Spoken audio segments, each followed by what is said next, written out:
Welcome to our episode on Cancer season. So this year, Cancer season runs from June 21st to July 22nd. Now, every year the dates change, so these are the dates of Cancer season for this year. So we're going to dive into exploring the themes of Cancer season and how the energy is shifting as we move out of Gemini season. And then we will get into the planetary movements because we've got some big planets moving into retrograde this season. So, Cancer is the fourth sign of the zodiac. It is a water sign and it is a cardinal sign. So when it comes to water signs, we've gone through our fire sign, our earth sign, our air sign, and we're finally in our water season. So water signs move slower, similar to earth signs. Water and earth are the two slower signs compared to air and fire, which are our two faster signs, or our two faster elements in astrology. So this is our fourth element that we're coming to in this astrological year so far. So we're moving from speedy, brainy, intellectual Gemini season into this more sensitive, emotional, slow, watery Cancer season. So let's go back to the beginning of the astrological year and run through how the energy has shifted from season to season. So from Aries to Taurus season, this is like getting inspired by an idea, then going into the planning and building and foundational phase. Taurus to Gemini, we are then moving into actually expressing and sharing this to the world, sharing this with people around you. Being the sign of the twins, it's also bringing on partners or going into collaborations and getting feedback. So we're moving from external to internal to external, and then now from Gemini to Cancer, we're moving back into a more internal phase. So this is kind of retreating back into our own energy. We're coming back to connect with our intuition after being expressive, after being external and outwards. How are we taking care of ourselves? How is my emotional state after doing all of that kind of external work? So water, again, moves slower. It's all about our emotions, our intuition. It's the unseen things. It's the intangible things. So Cancer is ruled by the moon, and the moon represents our emotions. It represents our internal world. And oftentimes, when people are first getting into astrology, because they're like, well, I don't really resonate with my sun sign, oftentimes they'll actually resonate more with their moon sign, because with the moon being our internal world, that's more along the lines of how we actually internally understand and know ourselves. So that's why a lot of people don't really quote unquote believe in astrology at first, because they don't resonate with their sun sign. And that's because, as we all know, astrology is so much more than just your sun sign. You have this whole plethora of other placements and other planets that combine together to create the bigger picture of who you are. So the moon I often see as a huge gateway through which people first get into astrology, because they're like, oh wow, like I actually didn't realize that I resonate so much more with my moon, or I didn't realize that I even had a moon sign, and this feels so much more like me on an internal level. So coming back to water as an element in astrology, the high road or the healthy potential of water is to be able to be still. It's to be able to sit in your own energy without having to do anything. It's the ability to flow. It's the ability to be connected with your intuition, your spirituality. It's the ability to hold your own emotions and to feel and process and really integrate them. It is the ability to embody empathy, compassion, unconditional love, and of course with boundaries still. And it's the ability to be energetically tuned in to people around you, to environments around you, to situations that you're in. So water, if you have a lot of water energy in your chart, a lot of the times you might also have psychic gifts. You might be really connected to the clairs, and you might receive messages through your dreams.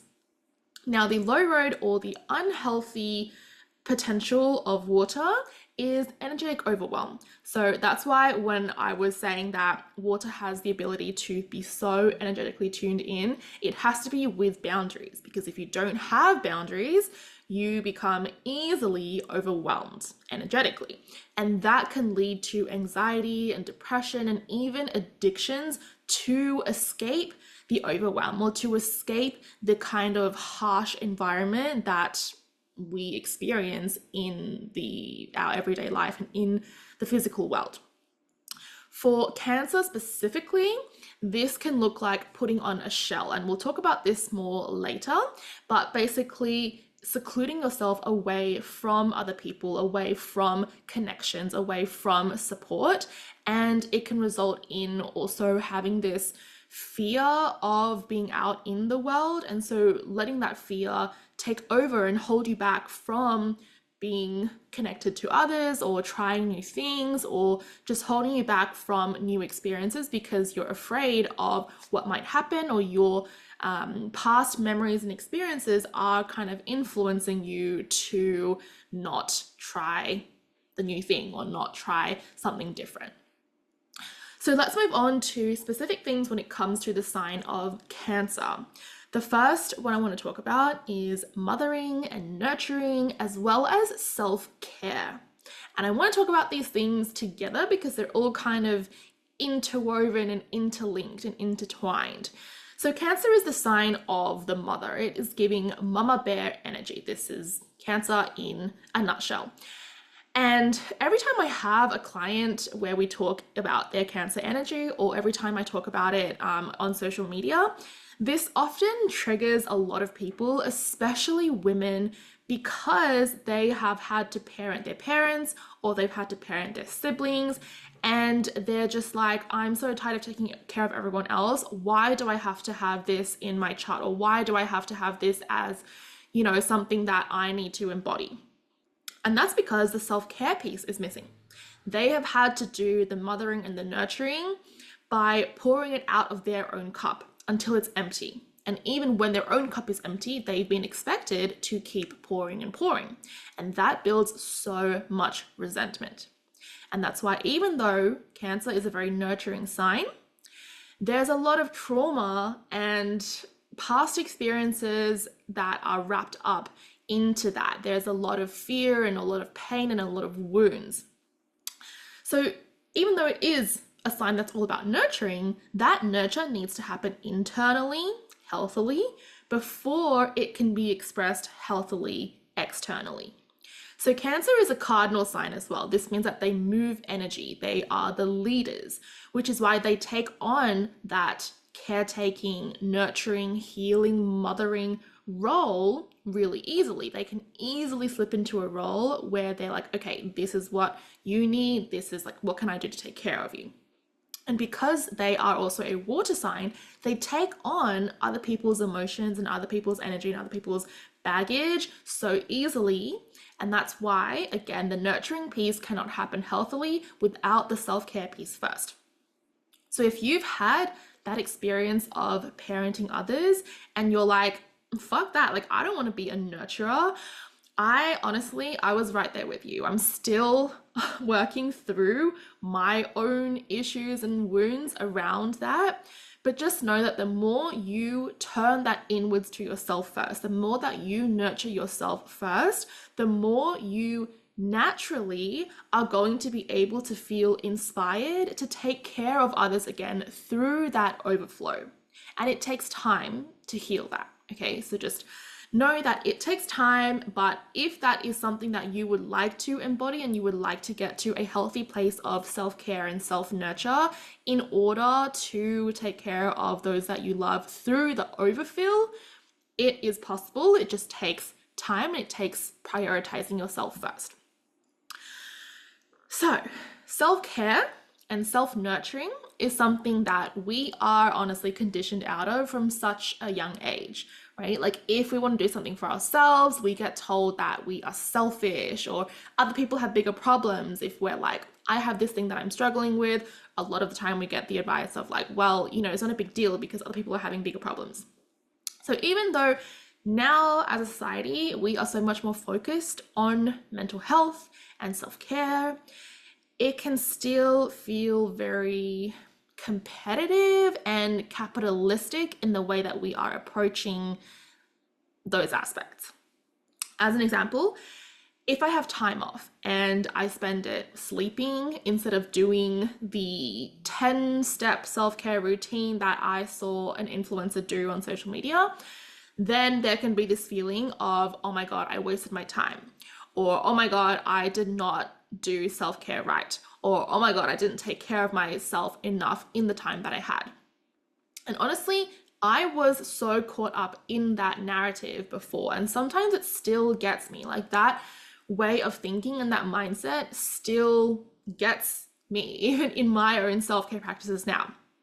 Because we are so out of tune with what our bodies need and want that we look to others for the solution first. We are always like, I feel like my self-care game is not good. Let me go online and see what other people are doing and let me try to replicate their 5-step, 10-step, 20-step self-care routine or self-care ritual. Or we feel like we have to take it to the absolute maximum, like a full spa day, getting our hair done, nails done, makeup, skin care, like whatever. But the, I guess, kind of answer to figuring out your own self-care needs is connecting with your body first. And that needs to take precedence above what anyone else is doing and what you see anyone else doing. And self-care, like true self-care, is never built off of those meticulous, extravagant self-care routines or self-care days. How you build on your self-care habits and how you get better at taking care of yourself is like a lot of the turning point for that is actually based on how you take care of yourself when you are actually having a bad day. How do you take care of yourself during the bad times, the ugly times, the hard times? It's easy on a really good day to be like, I'm gonna get, a cup of tea, or I'm gonna make myself a cup of tea and I'm gonna sit outside and just listen and listen to the wind or the trees and be one with nature and all of that. It's easy to do that on a good day. It's not easy to do that on a hard day where you might be feeling really shit about yourself.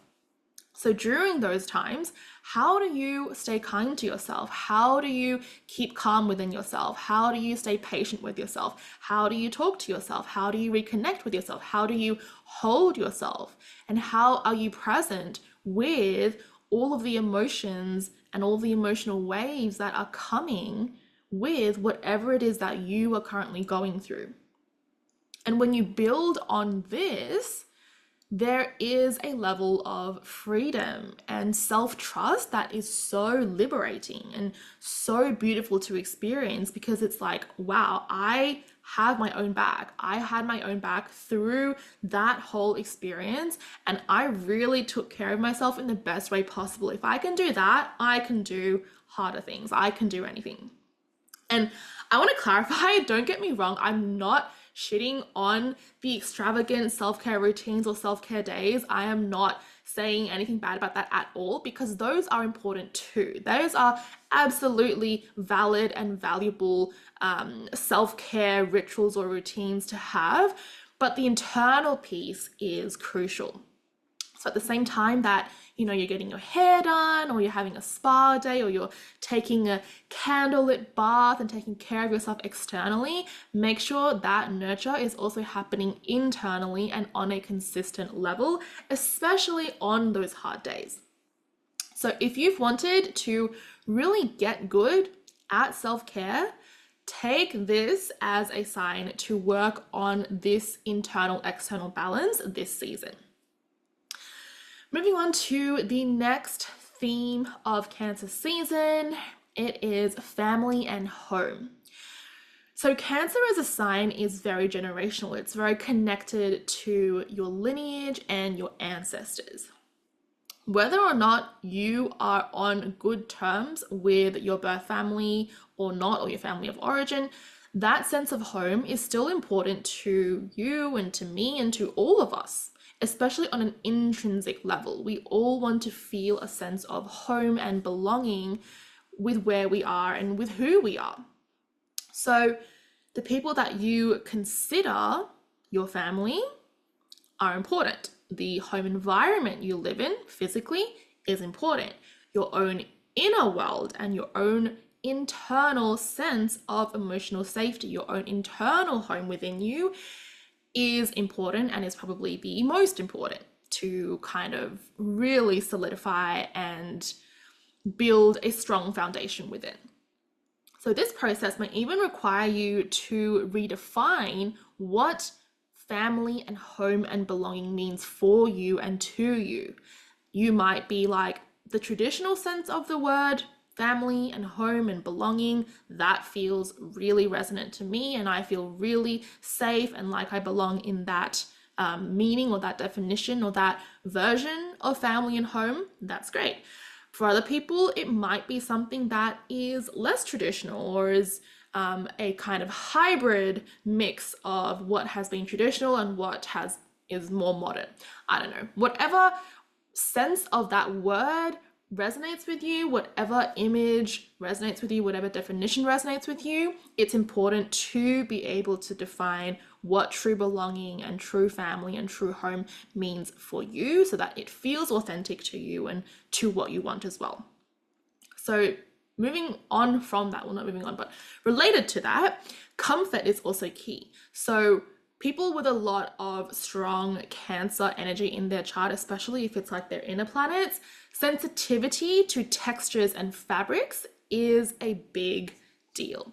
Like for me, I don't have any placements in the sign of Cancer itself, but I do have planets, my inner planets in the 4th house, which carries Cancer energy. And so I have such a big thing with fabrics that touch me. If it goes on my skin, if I'm feeling it, it can't be itchy, it can't be weird and chalky, it can't be staticky. Like I have such a big bone to pick with fabrics in the home and the fabrics that I touch and use every day.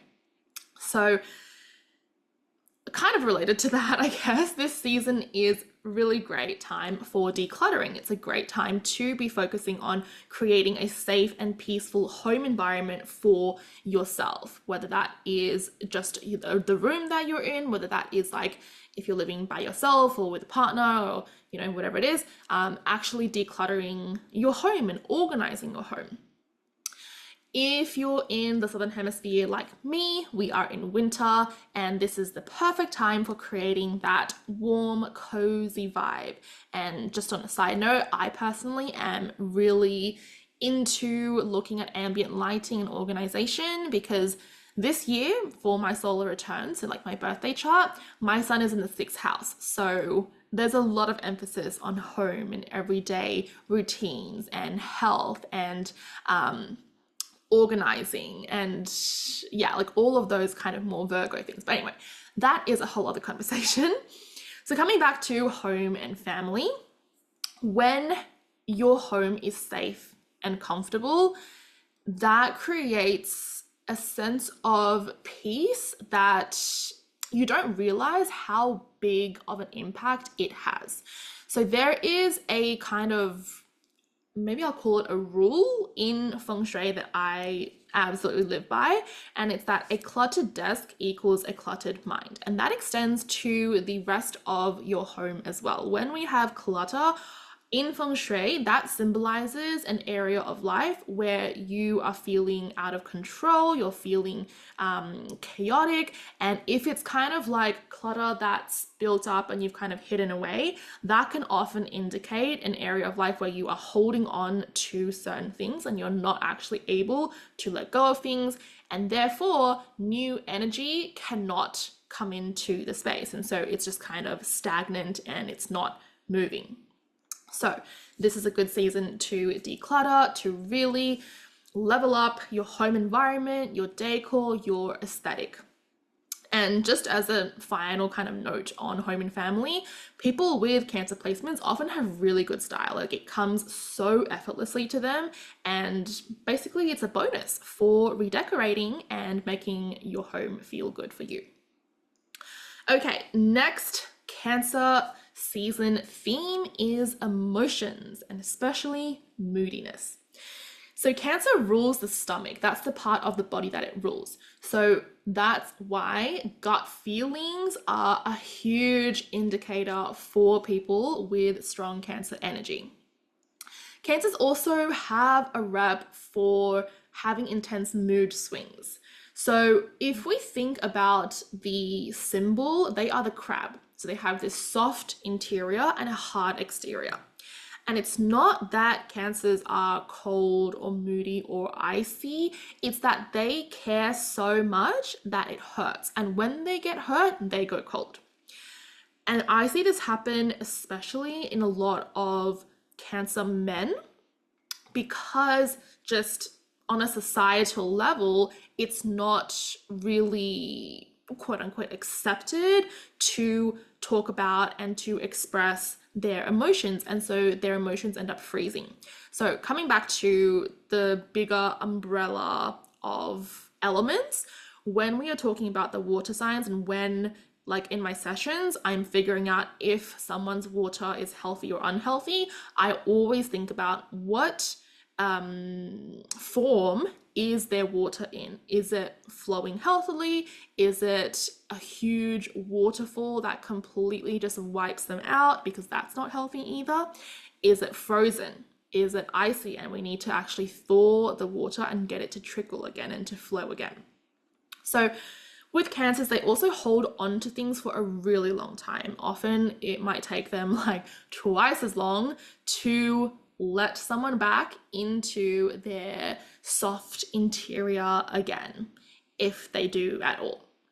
They have a very emotional memory as well. So it's not an easy task to hurt a Cancer and then just be like, okay, well, can you forgive me and can we just go back to what it was?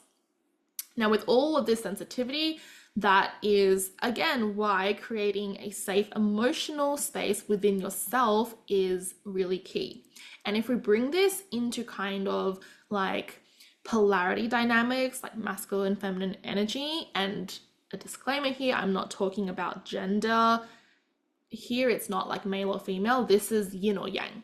So masculine energy or yang energy, this is the structure. This is the ability to hold yourself steady and to hold yourself strong so nothing shakes you. And it's not about being closed off. This is about still keeping your heart open, but having strong boundaries and loving yourself so much and taking care of yourself so much and being so strong in yourself that you can feel hurt, you can feel upset, but you know not to take things on personally, and you still are able to keep yourself going. You're still able to prioritize yourself. So it's about having this container for yourself so that the more yin, feminine emotions can flow and you're able to self-regulate. You're able to create and to sustain a safe space and a safe emotional home within yourself. So with emotions, of course, they have to go hand in hand with boundaries. So Cancer is so deeply connected to the collective unconscious. It is really, really important to have boundaries to separate yourself from what is going on in your immediate world and also the world at large during this season. So when we are moving into this next month, there can be a lot of moments where you might feel really intertwined or the collective energy is really getting you down. And that's totally valid and that happens. But in those moments, you have to almost hold two, I don't want to say opposing, but like two paradoxical truths at once. One that, you know, you can be so deeply connected to and feel the collective energy and understand everything that's going on and be present to everything that's going on. And also being like having boundaries for yourself, being able to separate yourself from that and being able to still hold your own light. And speaking of emotions as well, I want to have a special mention for the emotion of guilt, because that as an emotion is specific to Cancer in particular. And that's because their memory and their sensitivity and their connection to their ancestors and to their lineage means that they can often take on guilt that's not actually theirs, or they hold on to their guilt. So this season, there can be a lot of shadow work that comes up as well in order to continue separating yourself from what is yours and what isn't. And so there might be aspects for you to let go of, especially when it comes to guilt. Okay, so those are our Cancer season themes. Let's move on to our planetary movements for this season. So for the rest of June, we have the Sun, Venus, and Mercury moving through Cancer. And this means that this Cancerian energy will feel more concentrated and intense over the next week because we have so many planets. Well, I mean, it's 4 out of 10, so it is a lot of planets moving through not only your water sign, but Cancer itself. Then Mercury moves into Leo and pretty much sprints through Leo from early to late July. In early August, it will move back into Leo because it's going to retrograde back into Leo, but we will talk about that later on. And that means that there is no Mercury retrograde through Cancer season, but it is coming up next season. So no Mercury retrograde this season, which is good, but just as a forewarning or like a foreshadowing, I don't know, it's not really foreshadowing, but you know what I mean. Next season, in Leo season, we are going to have a Mercury retrograde. Now, mid-July, Venus enters Leo, and a week later, Mars moves into Gemini. So my monthly astrology forecasts are changing in July too. I've actually switched them to a calendar style that highlights the best days for productivity, creativity, love and romance, and so much more. I think in total, there's over 10 categories that are listed in the calendar. So if you would like to grab that and also get a calendar integration for all of these major transits, head over to my Cosmic Sanctuary membership. Everything is listed in there and you can just download everything there. Now, there are 3 planetary movements I want to focus on in particular. 2 of them are retrogrades and 1 of them is a conjunction. So during Cancer season, let's start with the retrogrades. Saturn and Neptune are both going to enter retrograde, literally 2 days apart from each other. So June 30th, the last day of June, Saturn begins its retrograde in the sign of Pisces. And this retrograde will last 4.5 months, so it will be happening until mid-November. Now, retrogrades are a time to internally reflect on the energy of that planet and what that planet represents. So it's a time for all of the words that begin with re. This is reassessing, reflecting, reviewing, reconsidering, revisiting. And Saturn is our cosmic planetary taskmaster. It's the strict high school principal. Saturn is the boss. It's the daddy of the planets. Saturn represents discipline. It is all about what is happening in our reality, what is happening in our structure, what is happening when it comes to long-term sustainable things. So these next 4.5 months are a time to have pretty much a reality check with yourself when it comes to all of these aspects. And now if we take the sign into consideration, it's retrograding in the sign of Pisces. And this speaks strongly to boundaries. So Pisces is more about energetic boundaries, but it's still very aligned with the emotional boundaries that we were talking about earlier on that are going to be a big focus during this Cancer season as well. This also has to do with our spirituality. So we're getting real with ourselves about what are we doing spiritually or as part of our spiritual practice that we might be doing just for show, just to perform, or what are we doing that is really going deeper and allowing us to create a deeper connection. So what are some ways that we might be just, again, performing or trying to convince ourselves that we're quote unquote spiritual enough or that we're taking care of ourselves, but really we might just be avoiding dealing with what really is going on underneath. So Saturn will always kind of make us face reality and face our truth and face what we've been avoiding. And with Saturn representing discipline and limitations as well, you may come across some internal fears or obstacles around being vulnerable and being honest with yourself that are going to also require you to unpack and work through on an internal level. And again, this retrograde goes on for 4.5 months, and I'm kind of listing all the things that this retrograde could potentially bring up for you. It doesn't mean that everything is going to happen to you. Some people find retrogrades an easier time. Sometimes a retrograde is going to be a harder time. But if there is one piece of advice that goes for every single retrograde season, it is to slow down. So when it comes to these committing to long-term things, or asserting your boundaries and stuff, everything is about slowing down and really thinking things through. Finally, as a final note for Saturn retrograde, self-sacrifice is also a big part of that boundary conversation that you want to be having with yourself. Where are you overgiving? Where are you overcommitting yourself?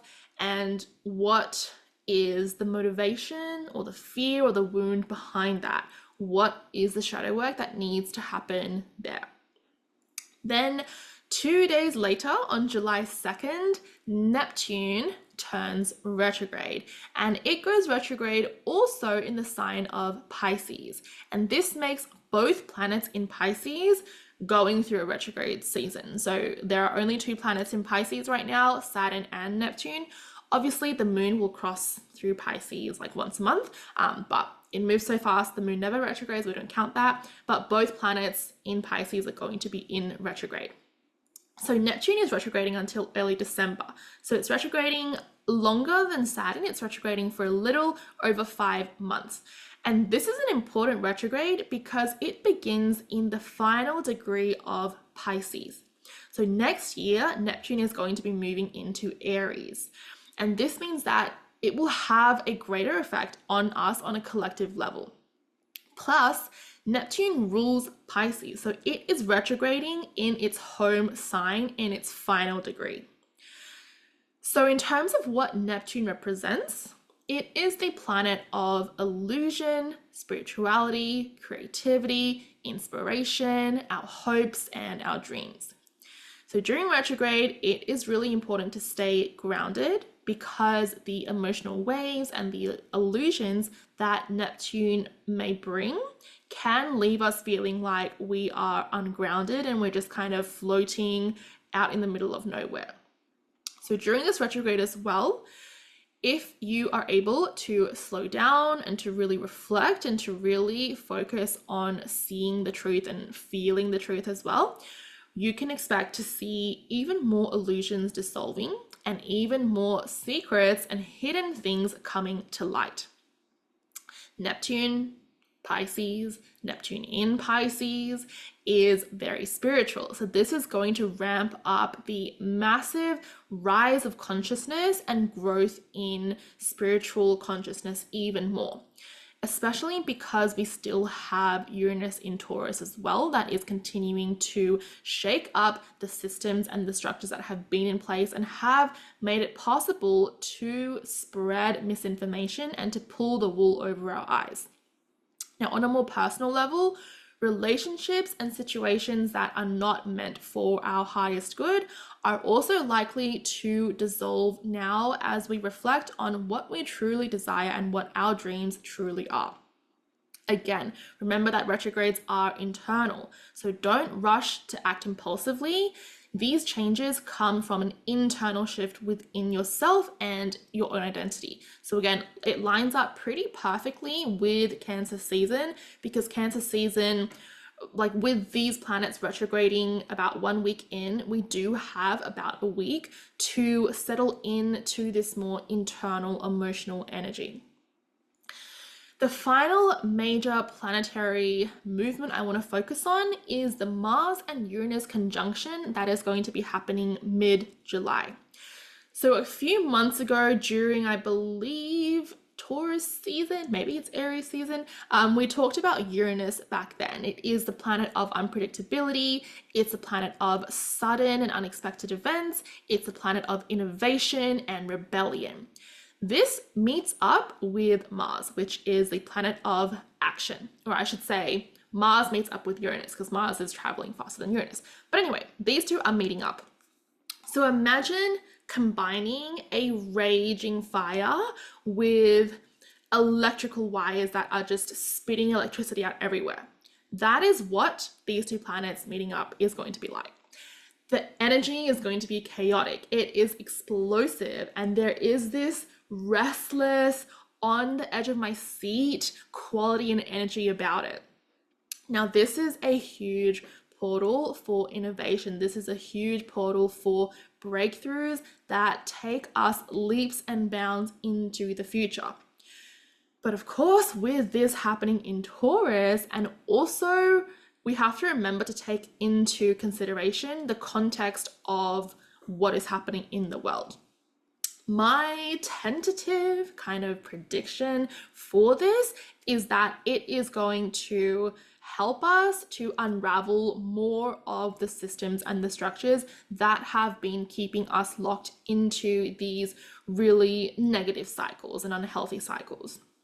And of course, both things can be true at once as well. There can be more destruction and more unraveling, as well as more growth and innovation. And often, as we know, when we want to change something, we have to first destroy whatever has come before in order to be able to create something that is newer and that is better.